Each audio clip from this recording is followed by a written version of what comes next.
Setting up the server. The next step is setting up the server. First, make sure the router has internet access.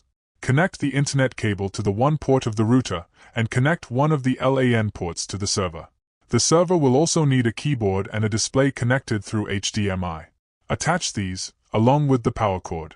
You'll also need the HSI system server USB disk, available from the HSI team. Insert this flash drive into a USB port, and then power on the server. When the computer boots, press the Del key or Escape key to enter the setup menu. Go to the boot menu, select the USB drive, then save and exit. The computer will now boot from USB. Choose Try or Install Ubuntu Server. The system will begin installing the server files. First, select the language, choose English. When prompted for updates, choose Continue without updating. For server type, select Ubuntu, not minimized. Click Done. For Wi-Fi support packages, just hit Done. Leave the mirror and proxy address blank, and click Done. Continue with the default storage selection, and press Done. The file system summary will appear and ask to erase the storage. Choose Continue. Next is the Profile Configuration section. Enter the name as root, and use Ubuntu for all other fields, including the password.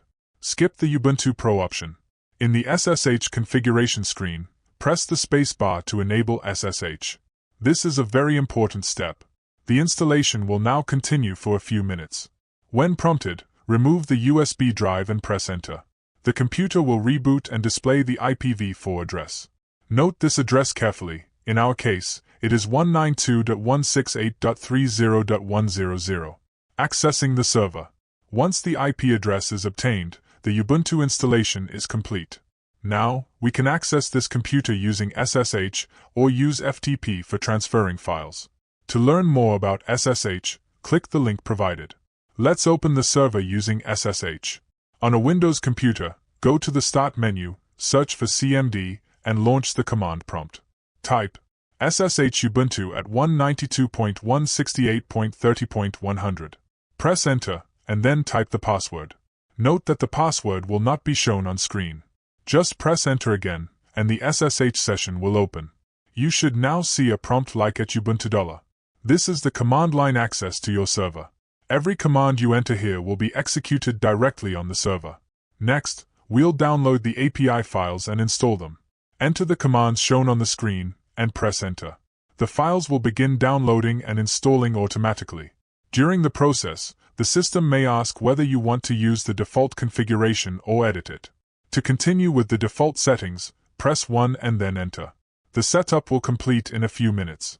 When finished, the server will have a static IP address of 192.168.30.170. To check the server, open any browser and enter this IP address in the address bar. 192.168.30.170. This will take you to the login page of the server. From here, you can log into any project, and the project will be loaded on the server. How to do this will be demonstrated in the next video.